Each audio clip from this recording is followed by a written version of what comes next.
차이신 줄 알고 봉독 드리겠습니다. 신약성경 로마서 1장 24절 말씀입니다. 그러므로 하나님께서 저희를 마음의 정욕대로 더러움에 내어버려 두사 저희 몸을 서로 욕되게 하셨으니 이는 저희가 하나님의 진리를 거짓 것으로 바꾸어 피조물을 조물주보다 더 경배하고 섬김이라. 주는 곧 영원히 찬송할지로다. 아멘. 25절까지 봉독 드렸습니다. 오늘 본문의 말씀은 우리들의 상식적인 그 신관, 우리가 일반적으로 생각하는 하나님, 소위 도덕적 차원의 하나님, 그건 하나님이 아닌데 그런 하나님을 완전히 뒤집어 엎으면서 성경이 말하는 하나님이 어떤 존재인가를 오늘 본문 말씀이 잘 가르쳐 줍니다. 하나님께서 저희를 마음의 정욕대로 더러움에 내어버려 두사, 아담 타락한 이후 하나님께서 내어버려 두면은 인간은 끝없는 타락의 길을 가게 되어 있습니다. 저희 몸을 서로 욕되게 하셨으니 이는 저희가 하나님의 진리를 거짓 것으로 바꾸어 피조물을 조물주보다 더 경배하고 섬김이라. 하나님이 내어버려 두시면은 얼마나 교회가 타락할 수 있는가.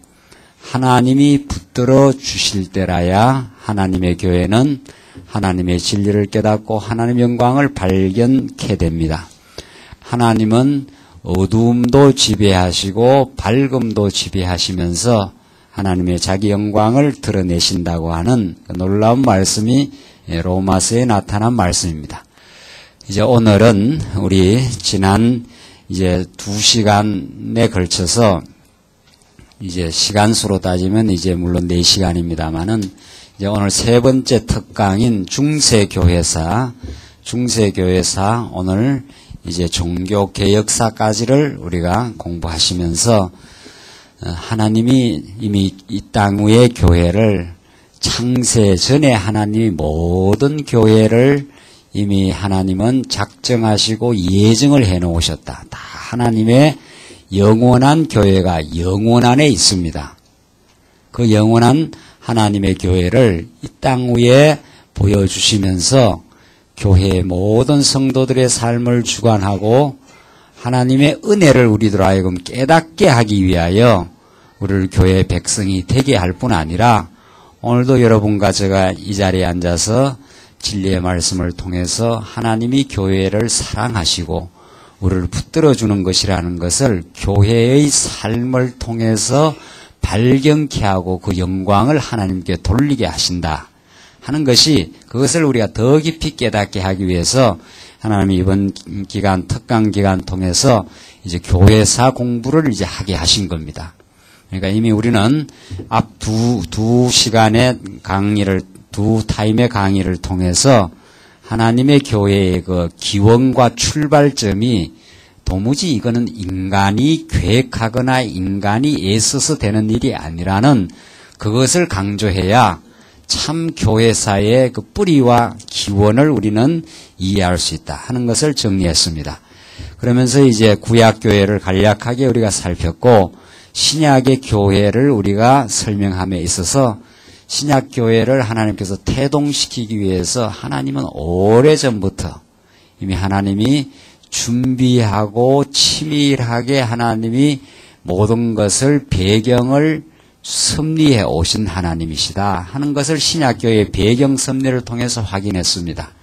그런 다음 이제 초대교회사가 이제 출현하게 되는데, 초대교회사, 신약교회는 이제 하나님의 약속대로, 예수님의 약속대로 오신 성령께서 이제 교회를, 신약교회를 이제 탄생시키고 사도들을 변화시켜서 정말 배반적이고 겁약하고 하나님의 뜻보다는 자기의 세속적 욕망에 철저하게 사로잡혀 있는 그 사도들을 하나님이 사용을 하셔서 교회 설립의 종으로, 일꾼으로 하나님이 쓰십니다. 이것이 우리가 이제 신약교회의 구체적인 모습이고 출발점이라는 사실. 여기에 우리가 감동하고 여기에 나타난 하나님의 깊고 오묘한 하나님의 은혜의 섭리를 우리는 발견하게 됩니다. 자, 그런 신약교회의 그 출발을 우리가 생각하면서 우리가 교회사를 생각하면 그런 원리들이 오늘 우리 광야교회의 출발과 지금 진행, 그 성장 과정에 그런 모든 원리가 배어져 있다는 것을 우리는 깨달을 수밖에 없습니다. 광야교회가 태동되고 설립되고 지금까지 은혜 가운데 하나님이 성장시켜 온 것은 여러분과 저의 공로가 아니었습니다. 여러분과 저의 계획도 아니었고 하나님이 이 시대에 바른 진리의 말씀을 깨닫게 하셔서 정말 이 교회 생활을 통해서 하나님의 무궁한 은혜를 깨달아 그에게만 영광을 돌리게 하시려고 우리를 죄악 가운데서 몸부림치게도 하시고 진리를 발견하지 못했던 그 방황의 세월을 그치게도 하시고 아직도 남아있는 육신의 소욕 때문에 교회를 하면서도 하나님의 영광보다는 자기의 영광을 우리가 더 생각하는 어리석은 존재이지만 하나님은 우리들을 끊임없이 사랑해 주시고 붙들어 주시고 그렇게 배반하던 베드로에게 하나님은 예수님이 찾아가셔서 그에게 부활을 증명해 주시고 그에게 다시 놀라운 교회 설립의 사명까지 허락하시는 그 놀라운 하나님의 섭리가 우리들에게도 동일하게 있습니다. 그것을 배우는 것이 이 교회사 공부의 참된 취지고 의미입니다. 자, 우리는 그렇게 해서 초대교회가 이루어지고 그 모든 핍박과 시련 속에서 하나님은 교회를 순수하게 만들어 가셨던 그 역사를 잘 우리 공부했습니다. 초대교회사 마지막 부분 우리 지난 시간 이제 공부를 하시면서 어거스틴이라고 하는 그 신학자를 이제 끝으로 초대교회사 공부를 이제 끝내고 오늘 이제 그 연장선에서 중세교회사를 이제 공부를 하게 됩니다.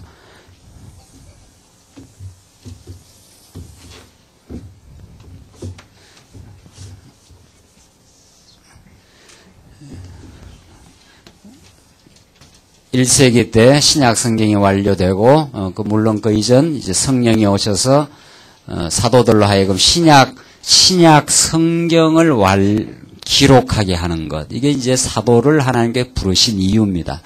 신약 성경을 완료시켜서 신약 성경 사도와 선지자의 터 위에 교회가 세워지도록 역사하시고 2, 3세기의 모진 시련과 핍박 이것을 거쳐가며 하면서 1세기, 2세기, 3세기를 거쳐가게 하면서 교회를 아주 순수하게 하나님께서 보존하시고 하나님의 성도들을 정말 그 무서운 핍박 가운데서도 진리를 깨달아 하나님을 깨달아 정말 감동과 그 기쁨 속에 자기의 생명이 던져지는 그 순간에도 하나님의 영광을 바라보는 그것이 이제 사도행전에 이미 다 나와요.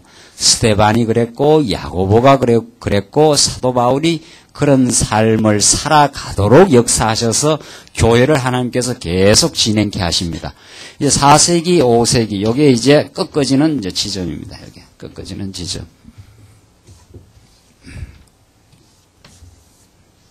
16세기 종교개혁. 어거스틴이 4세기 중엽부터 5세기에 살았던 사람인데, 자, 우리 교회의 요 꺾어지는 요 지점을 우리가 굉장히 주목할 필요가 있다 하는 것을 우리 교회사 첫 공부 시간에 우리가 강조를 했습니다. 왜 교회는 바른 노선을, 바른 진리의 길을 가다가 요 꺾어지는 요 지점이 무엇인가? 또 그리고 그렇게 된 이유와 근본적인 뜻은 어디에 있는가? 이런 것을 이제 살펴가는 것이 교회사의 참 중요한 대목입니다. 꺾어지는 지점에 어거스틴이라고 하는 큰 신학자가 자리 잡고 있습니다. 결국 그 꺾어지는 그 부분의 그 핵심은 그 진리의 문제가 이제 도사리고 있는 거죠. 그 진리의 문제 이외에 여러 가지 사회적인 배경과 주변 여건도 일조를 합니다. 물론 일조를 해나가면서 교회가 타락의 길로 가는데 마찬가지 교회가 여기서 다시 꺾어져서 바른 길로 올라오게 되는데도 그 핵심부에는 진리에 대한 새로운 발견, 새로운 이해라는 것이 핵심부에 있고 그 주변의 모든 또 사회적인 여건과 배경도 하나님께서 주장을 하시죠. 그러니까 참 교회에서 공부가 이제 재미난 것이 우리가 성경을 이제 공부할 때는 성경은 이제 진리의 그 핵심을 이야기하면서 바른 진리는 무엇인가 이것을 우리가 공부해야 되는데 교회사는 이제 그 진리의 핵심 문제뿐만 아니라 그 배경과 주변의 여러 환경, 정치적 배경, 사회적인 환경까지도 하나님이 다 조성하시면서 이제 타락의 길로 가게 되는 이제 그런 흐름을 우리가 발견할 수 있습니다. 자, 우리 지난 시간 어거스틴 공부를 하면서 어거스틴은 이제 두 측면을 가지고 있는 사람이 바른 진리의 이 노선을 가게 하는 데도 기여한 인물이고 또 한편으로는 정말 교회가 교회답지 아니한 이 중세교회는 교회라고 할 수가 없어요. 교회의 완전한 타락의 모습이니까 교회 타락의 모습으로 가는데도 이 어거스틴이 역할을 하게 됩니다. 그러니까 개혁신학자들 이른바 종교개혁의 정신을 따르는 오직 성경만으로 하는 이 종교개혁의 정신을 따르는 그 신학을 우리는 개혁신학이라 하는데 그 개혁신학의 가장 그 중심적인 인물인 칼빈이 어거스틴 공부를 굉장히 많이 합니다. 소위 교부신학의 완성자라 그러죠. 어거스틴을.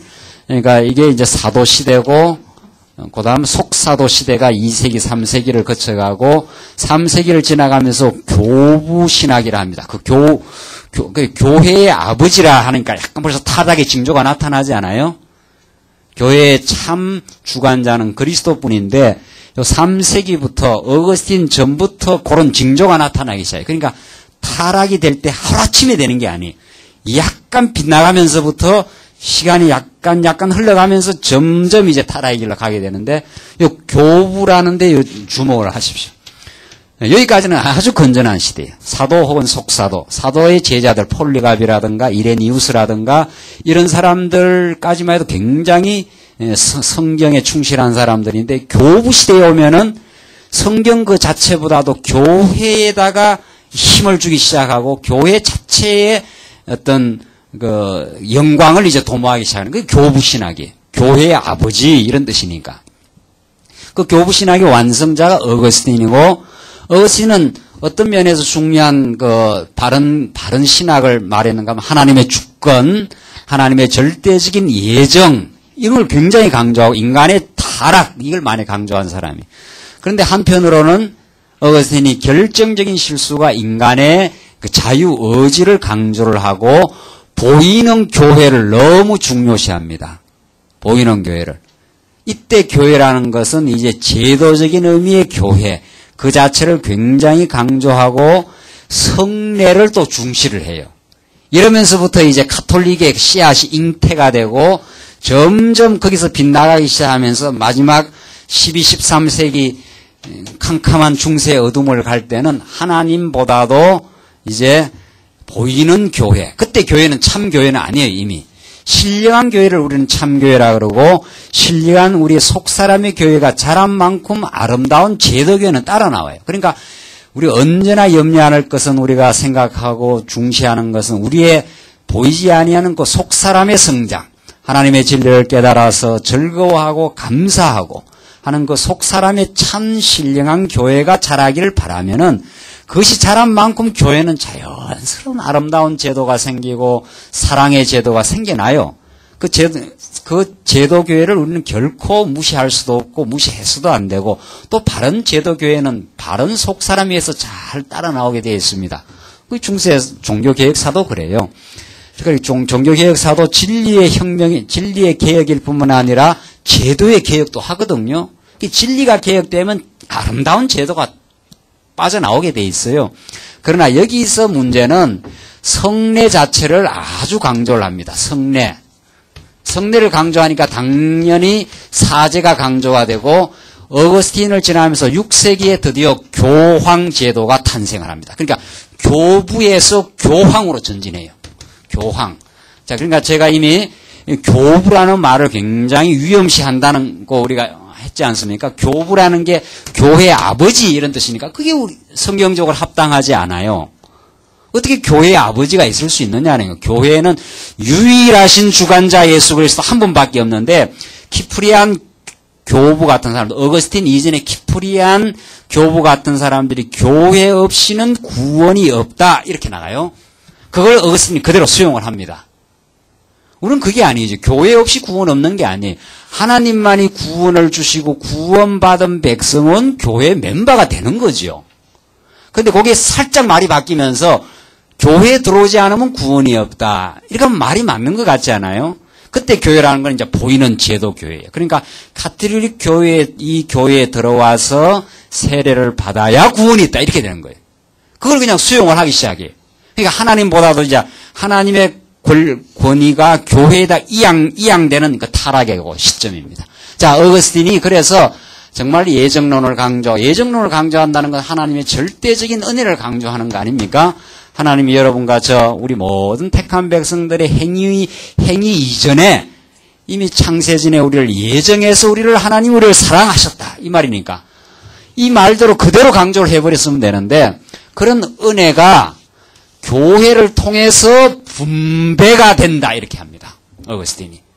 이 말은 아주 잘했는 말인데, 여기에서 이제 결정적으로 비껴져 나가요. 그러니까, 하나님의 영원한 예정에 따른 하나님의 은혜는 하나님이 직접 지금 우리 이 시대에도 직접 하나님께서 말씀을 깨닫게 해서 은혜를 지금 그대로 우리에게 깨닫게 하시는 역사. 그렇게 나가야 되는데 어거스틴은 그렇게 말하지 않고 하나님의 그 놀라운 은혜가 있다.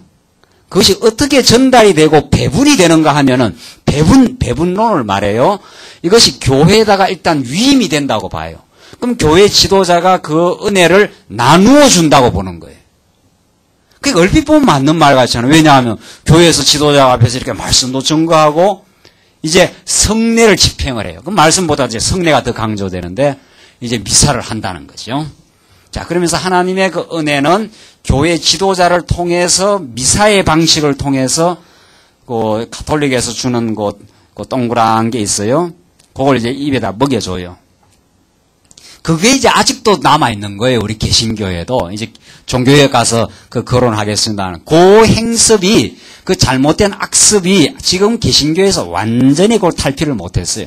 그래갖고 먹여주는 거 있지 않아요? 먹여주는 거. 그걸 이제, 성찬식이라 그래요. 성경에 성찬이라는 말이 없어요. 성경에는 단지 애찬이라는 말이 있어요. 애찬. 서신서에 보면은. 그냥 사랑의 식사, 같이 식사하면서 하나님을 깨닫고 하는 그런 삶인데, 그걸 의식화시키는 거예요, 교회에서.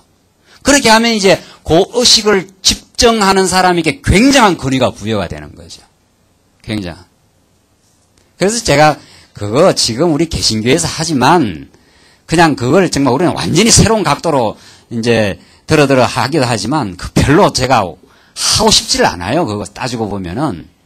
그게 뭐예요? 떡 하나고 땜 먹여주는 게. 생명의 말씀이 지금 그냥 쏟아져 나가고, 우리의 그냥 삶 전부가 하나님을 깨닫는 건데. 그러고도 신약시대는 그렇게 하지도 않았어요. 신약시대 때 애찬이라는 건 떡 쪼가리 떼가지고 이렇게 주는 게 아니에요. 그 의식을 만드는 게 아닙니다. 그냥 식사한 거예요, 식사. 식사하고 포도주 마시고, 그러니까 예수님은 식사를 통해서도 복음을 전가하고, 옷 입는 걸 통해서도 복음을 전하고 다 해요.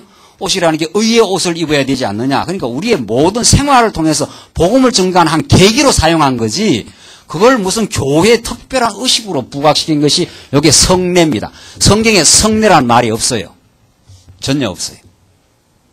이게 아직 개혁되지 않는 부분이 지금까지 찌꺼기로 로만 가톨릭의 잔재가 지금까지 남아있는 거죠. 그러니까 언젠가는 개혁해버려야 돼요. 그러니까 이미 우리는 지금 그런 의식적으로는 개혁해버렸죠. 아니다. 이미.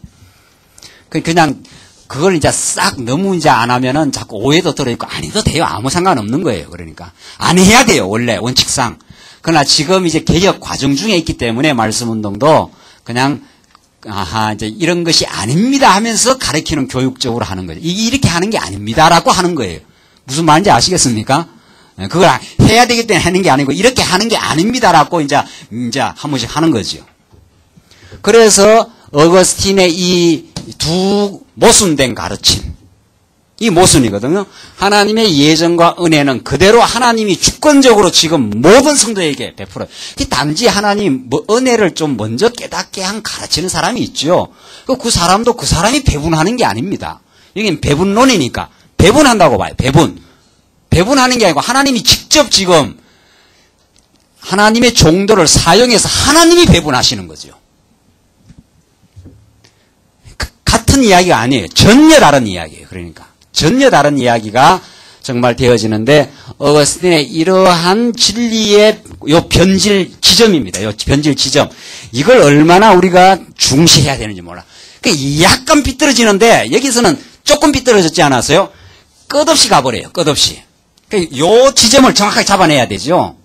그러니까 지금 우리가 늘 말씀을 깨달으면서 이렇게 조금도 이제 경계를 늦추지를 않지요. 우리가 말씀을 깨달아가면서 조금 빗나가면 이제 바로 잡아주는 거죠. 그 잡아주는 게 교회의 지체와의 교제입니다. 이 말씀을 깨달아도 다 이렇게 바르게 깨닫는 게 아닙니다. 왜냐하면 전에 우리가 가지고 있던 구석들과 옛날 생각들이 다 있기 마련이고 그건 너나 할 것 없이 다 했어요. 그러니까 진리를 깨달으면서 그게 이렇게 섞여 들어가면서 깨달아지는 거 아닙니까? 그러면서 이게 아니었구나 이게 아니었구나 하면서 계속해서 그릇된 생각들이 빗나간 생각들이 정리되고 탈피되고 바른 길로 방향으로 자꾸 잡혀 나가는 거죠. 그러면서 우리가 이 강론도 말씀도 듣고 서로 간에 지체 간에 교제를 나누면서 이렇게 깨달았는데 이게 맞게 깨달았습니까? 나는 이렇게 깨달아서 참 좋았습니다. 이런 것들이 정리가 되니까 너무도 머리가 칼끔해지고 내 신앙생활 하는데 참 바른 깨달음이 와서 참 좋습니다. 이게 우리 신앙 교제입니다. 교제라는 게 그런 깨달은 말씀을 자꾸 서로 나누고 이렇게 반추하는 활동입니다. 교제라는 게. 참 그걸 우리가 열망하는 거 아닙니까? 교회 교제라는 게 성도님들 만나서 무슨 이야기 하시겠습니까? 뭐 딴 이야기 할 게 없는 거예요. 딴 이야기 해봐야 다 배경이 다르고 관심사가 세상에서 일들이 다르기 때문에 그걸로 하나 이렇게 공통 관심사가 없어요. 그건 하나의 그 사람의 각자의 준 여건일 뿐이지 우리가 만나면 진리를 배운 것을 나는 이렇게 이해가 되는데 바른 이해입니까? 언제나 서로 묻고 가르치면서 그러니까 골로새서 피차 가르치고 배우라는 거 아닙니까? 자, 그런 것을 통해서 우리가 진리가 약간 빗나가는 것 같죠. 그러나 시간이 가면 갈수록 이 빗나간 방향은 끝없이 가게 돼 있어요. 끝없이 타락의 길로 가게 된 그 분기점에 어거스틴이라는 신학자가 있다. 그걸 우리는 주목하면서 우리 지난 시간 이제 공부를 했는데, 그래서 이제 중세사로 가는 그 꺾어지는 그 지점에 이제 중세사가 놓여지는데, 중세사는 교회론의 타락에 약 1200년간, 14세기부터 시작된 것이 16세기까지 오니까 중세 약 1200년 동안에 교회가 얼마나 타락의 길로 갔던가. 그러니까 사실은 이 교회사 전체를 한번 보십시오. 16세기, 18세기를 지나면서 또 꺾어지는데, 꺾어져서 지금까지 와요. 21세기까지.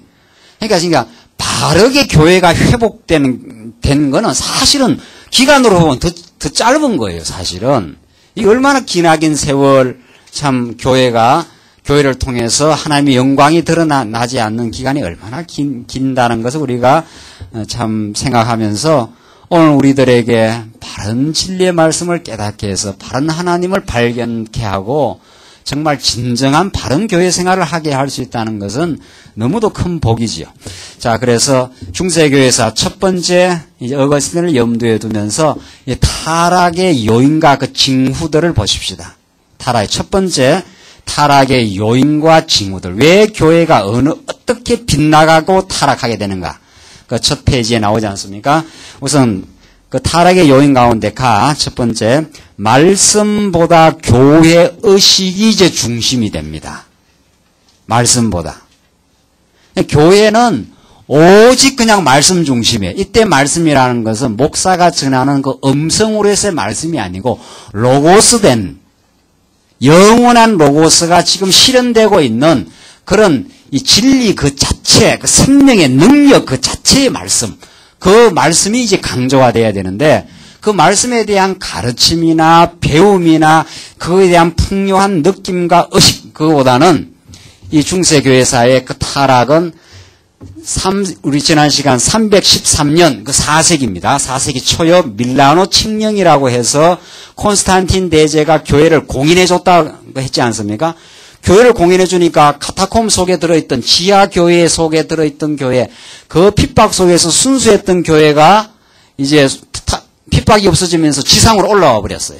공인이 되어버렸으니까 이제 예수 믿어도 좋다. 교회를 아무 데도 세워도 좋다. 이렇게 된 거예요. 그러면서 사람들이 많이 모여들고 이제 거기에 이제 사람이 운집하고 돈이 모여들기 시작합니다.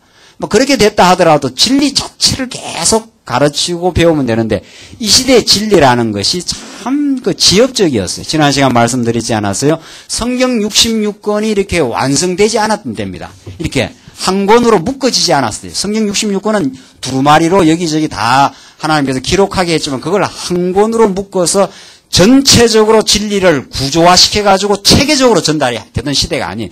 그러니까 뭐 그럴 수밖에 없는 시대예요. 그러니까 어거스틴이 예정이나 은혜 이런 걸 강조했다는 건 굉장한 발견이에요. 사실은 하나님의 은혜고 자 그렇게 해서 발견되어졌지만 그 진리가 체계화되지 않았다는 거 이게 참 주목해야 되는 부분이에요.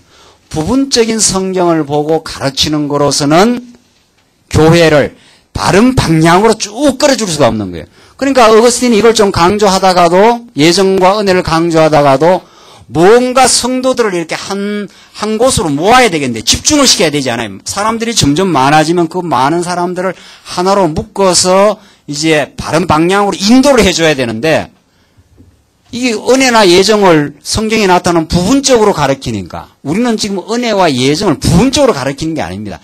성경 66권 전체를 통해서 예정 사상이 맞았다 하는 것을 가르치고 에베소서 한 권만 하더라도 에베소서 전체를 통해서 하나님의 예정과 은혜를 가르치지 않아요. 그러니까 그렇게 딱 가르치면은 모든 성도가 자기 신앙의 방향을 잡아요.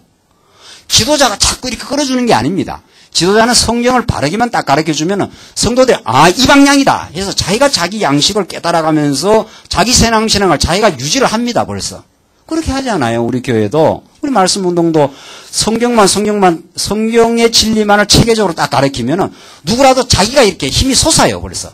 자기 신앙생활과 자기의 그 나아갈 방향에 대한 그 방향 감각이 딱 서버립니다. 이제. 자기 신앙생활을 자기가 하는 거예요. 그러니까 그저 먼저 조금 깨닫고 포괄적으로 깨달은 지도자가 진리를 그렇게 체계적으로 가르쳐줄 뿐이지 여러분들이 신앙생활 자체를 이렇게 하십시오 저렇게 하십시오 이런 건 없다는 거 아니에요.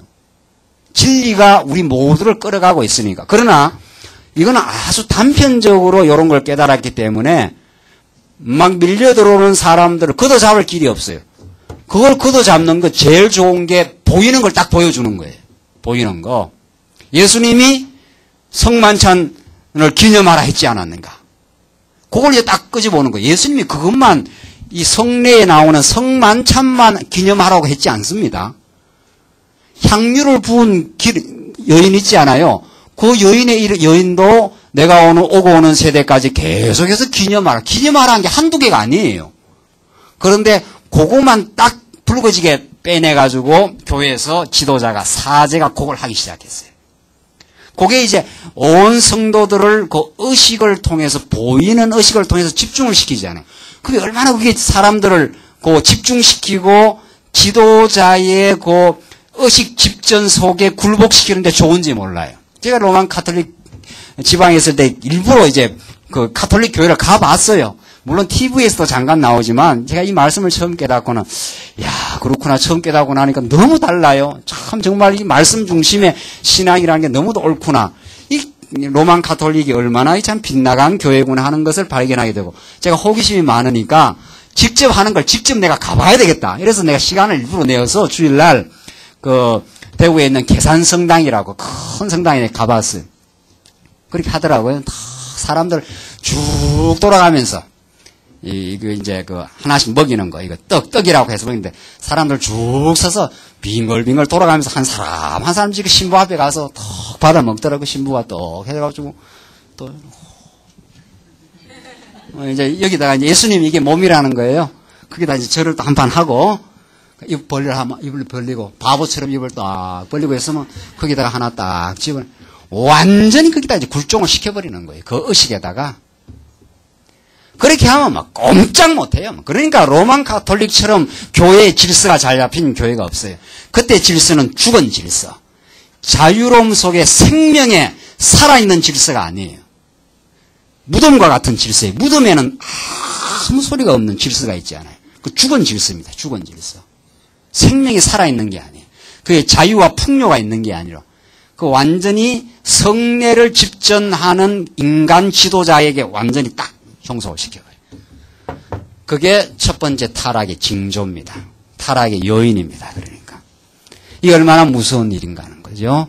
진리를 변질시키는. 지금 한국 교회 보십시오. 우리는 교회를 아주 단순하게 이런 거 의식을 만들어 버리잖아요. 그렇죠?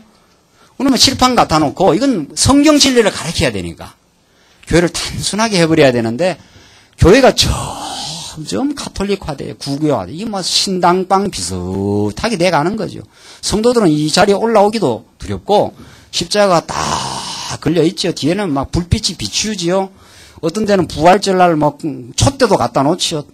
이제 앞으로 떡상도 갖다 놓을 거예요. 떡상도 갖다 놓고 막 성경도 하나 탁 피워놓고 그럼 뭐 저기는 아무나 올라가는 데가 아니에요. 여기 올라올 때 딱 목사가 가운을 걸틀어 입고 거기다가 막 그냥 후드를 차고 박사 후드 같은 거 막 울긋불긋한 거 차고 올라와서 하니까 성도들은 좀 기가 차는 거예요. 야, 저기는 하나님이 직접적인 교통을 하는 자리다. 저기는 그렇게 됩니다. 인간이. 거기에 다 넘어가는 거예요. 무식 대중은 진리의 분별심이 없는 사람은 그 보이는 그걸 보여주면 거기에다 다 그게 굴종을 하는 거예요. 거기다가. 그 우리는 말씀 운동이 시작되면서 말씀 운동뿐만 아니라 16세기 종교개혁자들이 다 없애버렸어요. 다 싹. 강단 위에 아무것도 놓지 마라. 아무것도. 그냥 여기는 진리만 성도들 하여금 진리의 깨달음만 선포되는 곳으로 하라. 아주 단순하고 담백하게 진리를 가르치고 배우는 곳으로 그렇게 이 의식이라는 게 무섭습니다. 이게. 사랑하는 성도님들, 이런 우리 중세사를 살피면서 교회가 어떻게 해서 타락해 들어가고 어떻게 해서 변질해 왔던가, 오늘 지금 한국교회가 지금 어떻게 돼가고 있는가라고 하는 이런 역사의식을 가지고 정말 우리가 바른 진리를 깨닫고 바른 교회의 모습을 우리가 되어지기를 갈망하고 꿈꾸는 우리들에게는 참 이런 공부들은 너무도 중요해요. 물론 이제 성경을 그동안 쭉 우리가 공부를 해왔기 때문에 성경 공부가 뭐 제일 중요하죠. 성경 모르고 이런 교회사 공부가 되지도 않는 거고, 우리 교회사 이번에 특강을 통해서 교회가 이렇게 해서 꺾어지는 거구나. 보이는 의식을 중시하면서 말씀 교육보다도, 그러니까 여기 이제 말씀 교육이 안 되는 거예요. 여기서부터는 이제는 말씀을 막 가르치고 치열하게 배우고, 이게 교회인데 원래. 그러니까 지금 여러분들과 제가 지금까지 교회 생활했던 그게 교회의 원령이 아닙니다. 성경이 말하는 교회의 원령이 있어요. 지금 중세 이런 모습들, 그 이후에 종교개혁 때 많이 개혁했지만 아직도 채 벗지 못한 잔재들이 많은 그런 것들이 우리가 보고 있는 모습들이거든요. 지금 한국교회의 모습들. 그게 교회의 원령이 아니에요. 그게 변질된 모습이라는 거죠. 그 변질된 모습을 기준으로 놓으면은 왜 이렇게 하느냐 이런 말이 나올 수가 있는 거죠. 그 당연히 바뀌어져야지. 변질의 모습이 성경으로 더 가까이. 두 번째 봅시다.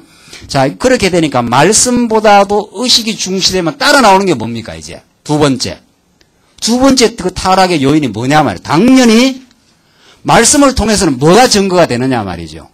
말씀을 통해서는 보이지 않는 그 하나님의 능력과 영광, 그의 주권과 그가 우리 교회를 장악하고 지배해 나가신다고 하는 그런 강력한 하나님에 대한 지식이 온 성도들에게 생겨나는 게, 그게 이제 교회의 건전한 출발의 그 기초가 되는데, 성례를 중심으로 자꾸 집행을 하고 그 성례를 집행하는 지도자가 중심이니까 당연히 보이는 인간이 중심이 돼요. 그렇게 되게 돼 있어요. 교회 타락은.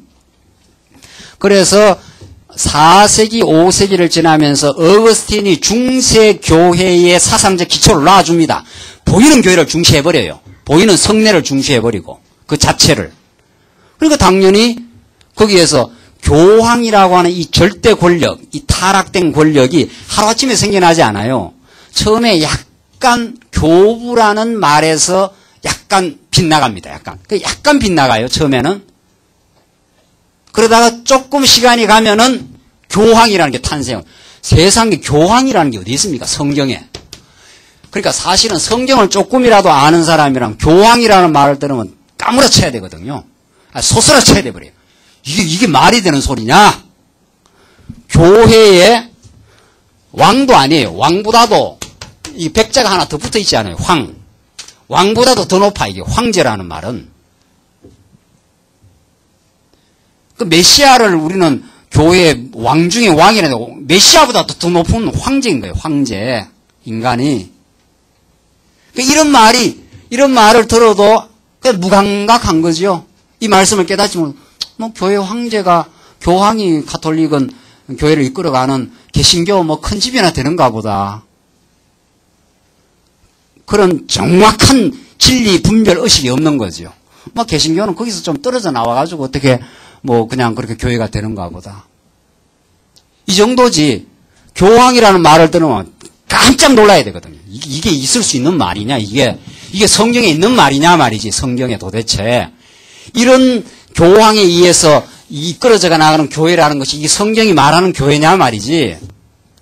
이렇게 깜짝 놀라가지고 바른 교회는 무엇인가? 이런 거 문제의식과 질문이 당장 나오게 돼 있는데 그게 없어요. 지금 개신교는 가톨릭하고 지금 잘 하나 돼 갑니다. 지금. 잘 하나 돼 가요. 지금 교회 일치 운동을 주장하는 사람들은 너무 우리 교회 가르지 말자 그래요. 다 우리 교황이나 가톨릭 교회나 개신교회나 다 하나님 믿자고 하는 거 아니냐? 하나님 믿자고 하는 일이 아니에요. 따지고 들어가면은. 이게 가능한, 이 교황제도가 6세기에 탄생을 합니다. 드디어. 이게 어거스틴이 그렇게 그 길을 놔줘요. 그 길을. 어거스틴이 그렇게 만들어라 이렇게 하진 않았지만은 그 사상의 그 빗나감이 그렇게 결과적으로 교황제도를 탄생시켜버리는 거죠. 자, 그래서 이게 이제 참 보통 문제가 아니에요. 중세사가 이 부분을 우리가 주목하고 정말 우리 말씀운동이 나아갈 우리 광야교회가 오늘 우리 하나님께서 왜 광야교회를 탄생을 시켰느냐 이 말이죠. 하나님께서 우리 왜 이 자리에 모여 있어요? 지금까지 했던 대로 하자면은 왜 하나님께서 모일 이유가 있겠느냐 말이에요. 우리 지금까지 하는 방식이 아니고 성경이 말하고자 하는 그 진리의 원칙이 무엇인가를 새롭게 깨닫고 아닌 것을 아니오라고 하고 바른 것을 바르다고 하면서 정말 우리 스스로가 진리의 참 해방과 자유를 얻어서 정말 하나님 중심의 신앙이 되기를 그 하나님 중심의 자유롭고 풍요하고 참 질서가 있는 교회 생활이 되어지기를 그렇게 우리가 갈망하고 그 꿈을 하나님 우리에게 주셨어요. 그래서 결국 이 타락의 그 요인은 말씀을 통한 하나님 중심주의에서 보이는 인간과 의식을 통한 그릇된 교회 중심주의의 변질입니다. 자, 그러니까 요 꺾어지는 그 지점이 말씀 중심의 말씀을 가르치고 배우면서 하나님 중심 사상에서 의식과 인간을 중심으로 하는 교회 중심주의로 바뀌어요. 자, 얼핏 들으면은 교회를 중심으로 생각한다 하면 굉장히 좋아 보이지 않아요? 교회 중심주의라 하면 교회가 왜 나쁘냐 말이에요. 교회처럼 우리가 복되고 즐거운 장소가 없고 그건 참 행복인데. 그러니까 이때 말하는 교회 중심주의는 바른 신령한 교회, 진리가 역사해서 아름다운 제도 그게 아니고 하나님이 사라져가면서 하나님보다도 의식과 인간, 보이는 지도자가 교회를 끌어가기 시작하는 이제 잘못되게 끌어가기 시작하는 그러한 의미의 교회 중심주의예요. 그러니까 이 교회 중심주의는 마치 교회를 위하는 것처럼 보이지만 얼마나 그 뒤에는 인간의 영광을 교회 제도를 통해서 취합니다. 그게 로만 가톨릭이에요. 교황이 얼마나 교회를 위하는 척 합니까? 그러나 그 일은 모두 인간의 자기 영광을 위해서예요. 하나님 영광이 아니에요. 어떻게 자기가 만약에 하나님 영광 말씀 중심을 알았다면 교황이라는 말을 쓸 수가 없는 거 아니에요. 여러분과 저는 전부 그리스도의 종이에요. 어떻게 그걸 도무지 황제라고 쓸 수 있느냐 말이죠. 그리스도가 우리를 정말 부르셔서 말씀의 종으로 우리를 부르셔서 그렇게 우리를 사용하고 계시는, 지금도 살아계셔서 그렇게 나가야 되죠. 그래서 이 초대교회의 말씀 중심적이고 정말 사도들이 외쳤던 하나님 중심 신앙, 하나님 영광 중심, 모든 교회 생활을 통해서 하나님을 배우고 그에게 영광을 돌림, 그게 아니에요. 여기는 의식을 아주 중시하고 인간을 중시하고 인간의 공로와 인간을 부각시키면서 마치 교회를 위한다고 하지만 그 뒤에는 인간의 영광이 도사리고 있는 거죠. 그래서 이 교회 중심주의자와 하나님 중심주의자는 언제나 역사 일에 충돌을 합니다. 예수님과 바리새인의 충돌이 그래요. 바리새인들이 얼마나 거룩하게 교회를 위하는 것처럼 그 사람들이 교회를 다 위하지 않아요. 그거 아니에요, 그게. 그게 아니라는 거 아니에요. 예수님이 그들의 허구를 지적해내고 그들의 위선을 지적해내면서 하나님 중심으로 갈 것을 제자들에게 가르치지 않아요. 우리 종교개혁자들이 그래요. 루터와 칼빈이 하나님 중심, 정말 우리 모든 사상과 우리의 신앙과 교회 생활 전부는 교회 생활을 왜 하고 왜 봉사하는가? 하나님이 하게 하셨고 하나님의 은혜로 베풀어 주었고 이 교회를 통해서 하나님을 배우면 되는 거죠. 교회가 때로는 어려움이 있고 교회에 부닥치는 시련이 있어도 그 교회의 시련과 어려움이 부정직이지 않아요. 이 일을 통해서 우리 더욱 하나님께로 나아가기 위한 하나님의 선한 뜻입니다. 얼마나 교회가 아름다운지 몰라요. 그런 의미의 교회, 하나님 중심적 교회가 우리는 바라는 거죠. 자, 그래서 두 번째 보시면, 자, 이런 이제 타락의 큰 그 빗나감이 있으면서 뭐가 발달되는가. 이제 하나하나 나타나는 현상들이. 두 번째는 수도원 사상의 발달입니다. 수도원이 굉장히 발달하기 시작합니다. 이게 이제 이른바 이원론적 신앙이라고 하는 거예요. 중세교회의 아주 유명한 특징인데 금욕주의, 수도원주의 이런 것들이 막 발생해요. 그 심지어는 기둥성자라고 해서 수도원에 들어가서 기둥을 만들어 놓고 그 위에 올라가서 아주 금욕을 하는 그런 금욕 사상이 발전하기 시작합니다. 이게 이제 중세사인데 이원론이라는 거예요. 이게 이원론. 이원론이라는 건 원천이 두 개예요. 원천이 두 개. 그러니까 거룩한 거하고 속된 것을 이렇게 구분합니다. 그래서 수도원을 거룩한 것으로 보고 세상을 속된 걸로 봐요. 세상을. 이렇게 해서 딱 구분해서 세상에서 수도원에 들어가서 수도사가 되는 길이 하나님의 영광에 이르는 길이라 이렇게 봅니다. 중세는. 이게 굉장히 팽배하기 시작해요. 그때부터. 왜 이런 현상이 왜 생깁니까? 이게 하나님을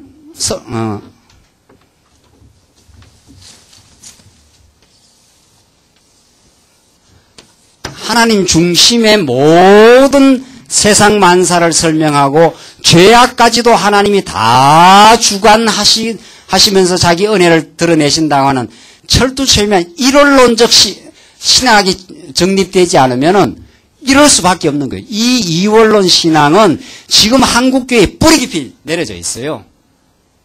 뿌리 깊이. 그게 뭐냐 하면은 이게 이제 기도원 아닙니까? 오늘 우리 한국교회 기도원이라는 게. 그게 세상을 자꾸 부정시해요. 성경에서 세상이 잘못되었다는 건 이 보이는 세상이 아니고 이 세상을 지배하는 어두움의 가치관을 말합니다. 야고보스가 세속주의라고 세속주의와 싸워가라 하는 것은 세상에서 살지 말라는 게 아니에요. 바울은 고린도서에서 만약에 범죄를 안 하고 그냥 세상 사람들을 안 살려면 세상 밖으로 나가야 되는데 그렇게 되느냐 이 말이죠. 안 믿는 남편하고 살아도 아무 문제가 없고 안 믿는 사람들, 안 믿는 직장에 가서도 아무 문제가 없어요. 우리 예수 믿는 사람은. 그곳에서 하나님을 배우게 돼 있어요. 그런 사람들하고 안 살려고 하면 다 우리는 세상 밖으로 나가야 되지 않겠는가? 바울이 고린도전서에서 그렇게 말해요. 하나님이 지금 우리에게 만나게 한 모든 사람들과 세상은 하나님의 영광과 그를 배우게 한 다 아름다운 뜻이거든요. 우리는 그렇게 이제 하나님이 섭리하시는 그 핵심의 교회가 있어요. 이때 교회는 신령한 교회입니다. 그리고 모든 것들은 세상의 사회생활이든지 가정생활이든지 학교생활이든지 문화생활이든지 모든 것이 하나님이 다스리는 영역이에요. 하나도 하나님이 다스리지 않는 것이 없어요. 그러니까 하나님을 배우는 그 신령한 우리의 속사람이 자라면 자랄수록 어떻게 됩니까? 자라면 자랄수록 우리가 사는 곳이 사회고 가정이고 학교고 문화생활을 하는 건데 우리가 이렇게 다 살지 않아요. 어디에서라도. 그런데 하나님을 중심으로 한 정말 신령한 속사람이 자라고 그래서 신령한 속사람들이 진리 안에서 서로 아름다운 교제를 하면서 우리의 신앙이 강건하게 자라기 시작하면은 우리의 처한 모든 영역에서 하나님을 배우는 신실한 신앙이 생겨난다는 거죠. 우리는. 그러니까 우리는 뭘 피하는 게 아니에요. 신앙생활이라는 게. 아이고 이거 피해야 되겠다. 일로 안 가고 교회 가서 뭘 어떻게 해야 되겠다. 이게 아니에요. 예배당도 이 중에 하나예요. 그냥. 이건 신령한 교회고. 교회당도 오는 거죠. 교회당도. 이것도 중요한 거죠. 다. 그러니까 이렇게 하나님 중심적으로 우리의 신앙을 이해를 해야 되는데 중세는 그게 아니에요. 죄를 내가 멀리 해야 되고 이 세상 죄가 드러나고 있는 것이 세상이라고 보는 거예요. 그 세상 가능하면 세상살이, 세상 직업, 돈 버리는 이런 것들은 다 속된 일이니까 그런 것들이 없는 하나님만 생각하고 명상이나 하고 금욕하면서 하나님께로 더 나아가야 되겠다는 게 이게 수도원 사상이에요. 이게 얼마나 팽배했는지 몰라요. 그리고 이쪽에 들어가는 사람들하고 이쪽에 있는 사람들하고 현격한 차이가 나요. 여러분들 왜 중세 영화 같은 거 보면은 수도원이라고 만들어 놓고 까만 옷 뒤집어 쓰고 그건 뒤집어 쓴 거죠. 뒤집어 쓰고 수도사들이라고 있지 않아요. 수도사들. 그래 그 들어가서 그 사람들은 그 안에서 이렇게 노동도 하고 자기들은 하나님만 섬긴다는 거예요. 그게 얼마나 기독교의 변질이에요. 기독교는 그렇게 수도원에 들어가서 세상과 격리되어서 하라고 그러잖아요. 지금 오늘날 어떤 그 기도원이 있는 줄 아십니까? 거기에 그 수도원에는 한번 들어갔다 하면은 평생을 못 나오는 수도원도 있어요. 그거는 서약을 하고 들어가는데 그 수도원에는 들어가 버리면은 아예 이제 세상으로 아예 나오지를 못해요. 그러니까 전적으로 하나님께 헌신한다는 거죠. 얼마나 그게 말이 좋아 보입니까? 그 사람들은 세상 일 하나도 안 하고 그거는 들어갔다 하면은 평생 거기에서 못 나와요. 그런 수도원이 있어요. 지금도. 이 얼마나 어두움의 생각들이고 바른 하나님을 알지 못하는 이걸 신앙이 좋은 것이라고 이 수도원 신앙을 신앙의 모델로 부각을 시키는 거죠. 자, 여러분들 뭐가 신앙의 아름다운 모델인가는 성경이 다 가르쳐줘요. 바른 신앙의 모델이 성경에서 자꾸 강조가 돼요. 우리가 그 길을 나아가는 거거든요. 모델을만 강조하는 게 아니라 하나님 그걸로 나아갈 수 있는 힘을 주시는데 중세 때는 이거의 신앙의 모델이에요. 그러니까 사람들이 여기 생활하는 건 다 죄의식을 갖고 생활하는 거예요. 여기는 이거는 먹고 살기 위해서 할 수 없이 수도원에 들어가면은 이제 시집도 장가도 안 가니까 그렇게 하기는 힘들고 그렇게 아주 특별한 사람들만 시집 가고 장가 가지 않는 시집 가고 장가 가는 것도 다 더러운 거니까 그거다. 이게 이원론입니다. 이게 플라톤 철학의 그 반영이에요. 플라톤 철학. 제가 다 설명할 시간도 없고 설명할 그렇게 할 이유도 없지만 플라톤 철학이라는 것은 저 세계는 아름다운 것, 이 세계는 다 더러운 것이라고 하는 거예요. 그래서 이 세계를 빨리 없애버려야 돼. 저 세계로. 그 플라톤이라고 하는 철학자의 이원론이 반영이 되면서 이런 사상을 낳으니까 중세 사람들은 이게 꿈이에요. 수도원에 언제나 들어가나. 나도 좀 들어갈 수 있었으면 좋겠는데 나는 참 세상에서 죄나 짓고 범죄나 하고 제대로 신앙생활 하는 거 아니라고. 이게 정말 한국교회 기도원들이 얼마나 지금 기도원들이 교회들마다 큰 교회마다 기도원이 다 있어요. 왜 거기 가서 기도를 하느냐 말이에요. 세상에. 사도 바울이 거기 가서 기도하라 하지 않았어요. 그냥 우리 삶 자체가 다 기도 생활이에요. 삶 자체가. 쉬지 말고 기도하라 그랬지 수도원에 들어가서 기도하라는 말이 없잖아요. 바울이. 그게 이원론 신앙이에요. 이원론. 이게 심각합니다. 이게 보통 그 신앙을 병들게 하는 게 아니에요. 그러나 성경이 가르치는 신앙의 표준은 범사에 감사하라, 쉬지 말고 기도하라, 항상 기뻐하라. 이게 우리의 신앙의 표준입니다. 수도원에 들어가라 이런 말이 없지 않아요. 우리 신앙의 표준은 우리가 나아갈 그 신앙의 표대가 있어요. 내가 감사가 좀 부족하다면 하나님 아버지 감사하도록 진리의 말씀을 더 깊이 깨닫게 하시옵소서. 이게 우리의 기도 아닙니까? 내가 기쁨이 없이 살아갈 때는, 내가 어리석게 살아갈 때는 하나님 진리를 깨닫게 하소서. 정말 하나님이 우리를 어디에 두시든지 사회생활에 두든지 까다로운 사장 밑에 두어도 그 까다로운 사장 밑에 나를 두신 그 하나님을 발견하고 감사하게 하시옵소서. 이게 우리의 신앙이에요. 여러 가지 가정에 어려움이 있어도 그 가정의 어려움을 통해서 하나님을 발견케 하시고 그 가정생활 속에서 천국을 새롭게 누리게 하시옵소서. 사회생활이든 가정생활이든 학교생활이든, 학교가 왜 나빠요? 학교 열심히 아이들 가서 공부하고 그것에서 하나님이 섭리하는 이 세상의 섭리를 배우지요. 특별 계시는 하나님 자체를 배우는 거고, 학교에서는 물리, 화학, 수학, 그게 다 하나님이 지어놓은 그 창조의 그 피조의 원리들 아닙니까? 그거 다 배우면 그게 왜 나쁜 거겠어요, 그게? 그걸 배워서 하나님으로 전맥을 시켜주면 되는 거죠, 교회에서는. 우리는 무엇이든 상관없어요.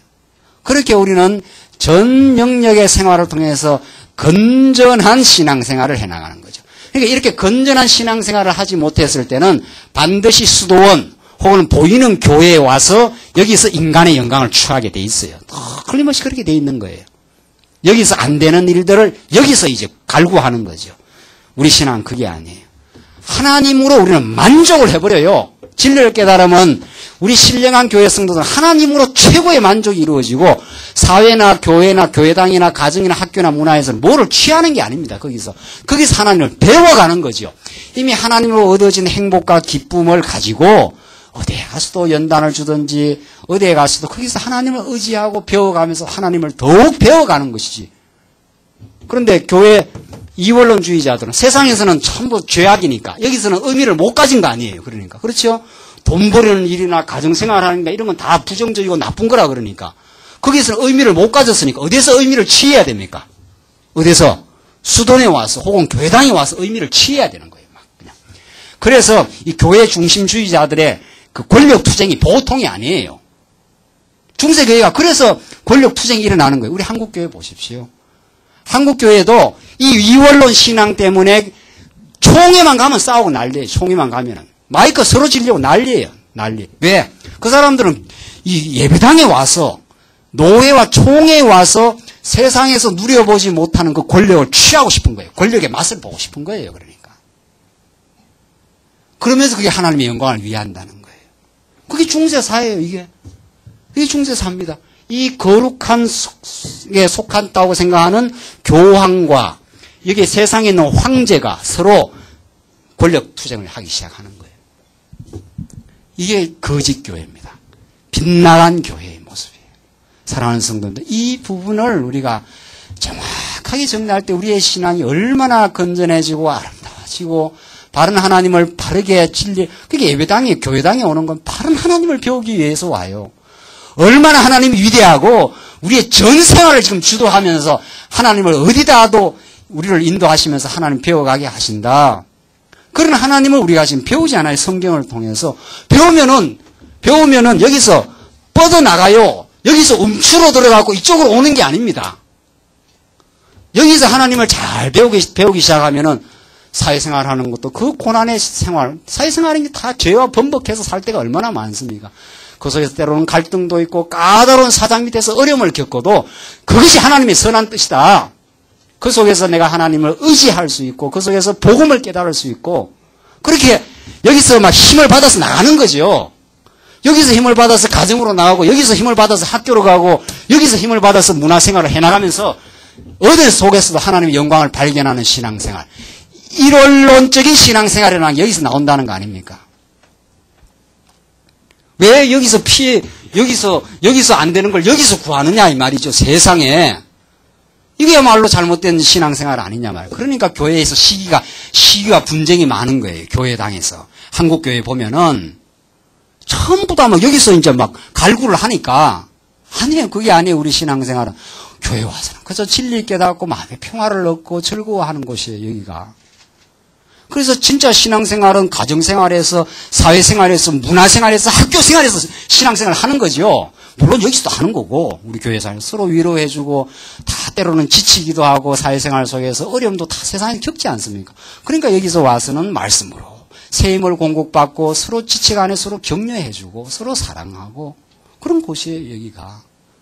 바른 곳이에요. 바른 아름다운 교회가 바른 하나님 중심의 신앙생활을 하게 되면 생겨나게 돼 있어요. 생겨나게. 자, 이 수도원의 발달, 그리고 이 이원론적인 신앙은 성경 신학이 말하는 죄 문제에 대한 해석이 아니면 해결이 안 돼요. 왜냐하면 이 사람들이 이렇게 이해가 가요. 그러니까. 여기에 죄가 득실거린다고 생각을 하는 거예요. 그 죄는 나쁜 것이라고 보는 거죠. 그러니까 이걸 피해야 되겠다는 거예요. 죄 없는 곳으로 가야 되겠다는 거예요. 이해가 가는 거예요, 한편. 하하, 이 사람들이. 그러니까 수도원 신앙생활이 잘못되었다라고 이렇게만 할 게 아니라 왜 이 사람들은 이렇게 될 수밖에 없는가. 오늘날 우리 한국교회 성도들은 왜 이런 거 비슷한 기도는 운동이니 뭐니 해가지고 그렇게 기독교를 변질시키고 있는 건가. 이해가 가는 거죠. 왜? 문제는 진리 문제예요. 죄를 성경적으로 해석을 못 해주는 거예요. 성경신학이라 하나님께서 우리를 죄악 가운데 가두어 두셨다가 우리를 의롭게 하셔서 하나님을 사랑하게 하는 방편이다. 죄라는 것이. 하나님의 은혜를 은혜로 깨닫게 하는 하나님의 놀라운 방편이었다. 그걸 깨닫고 나면 맞다. 그렇게 깨달아지면서 하나님이 이 죄악 세상도 만들어 놓으신 거 아니에요. 그 속에서 내 힘으로는 절대 승리 생활이 가능하지 않는 걸 깨닫게 하시고 거기서 말씀을 그리스도를 더욱 의지하게 만들어요. 그게 가정도 사회도 학교도 거기 가서 이 말씀을 깨닫고는 어디 가서도 그리스도를 더 의지하지 않으면 안 되도록 하나님 그렇게 만들어 놓은 거예요. 이 죄악. 그러니까 죄악을 피하는 게 아니라 그 죄악 속에서 그리스도를 발견하는 거죠. 정리됐습니까? 죄악을 피해서 움츠려서 수도원으로 들어오는 게 아니라 이 죄악 세상이에요. 그리고 죄된 몸을 하나님께서 갖고 살게 하셨습니다. 어떻게 우리가 거룩한 생활을 하겠느냐 말이죠. 안 되지 않아요. 살다 보면은 그거 안 된다는 걸 사회생활 속에서 깨닫고 그러나 새 힘을 공급하시면은 그 속에서도 얼마나 하나님의 섭리와 인도를 느끼면서 거기서 사랑을 느껴요. 어찌 우리 신앙생활이 휴일날 요 한두 시간 모인 요게 신앙생활의 전부겠느냐 말이죠. 그게 아니라는 거 아니에요. 그걸 외치고 또 외쳐도 이게 우리의 내리 속에 뿌리 깊이 박혀 있는지도 몰라요. 이게. 일로 가고 싶은 거예요. 그러니까 뭐 신앙생활 조금만 잘한다 하면 전부 신학교 간다는 거 아니에요. 신학교. 그거 아니에요. 물론 신학교 갈 사람도 있어야 되겠죠. 하나님 복음을 전할 사람도 있어야 되지만. 그러나 모든 전 영역 속에서 바른 신앙생활이 되어져 나가는 것. 이거 성경신학이 아니고는 지금까지 정리되어 오지 않은 아주 심각한 신학적 문제고 신앙생활의 문제점이었습니다. 우리 조금 쉬었다가 하시죠.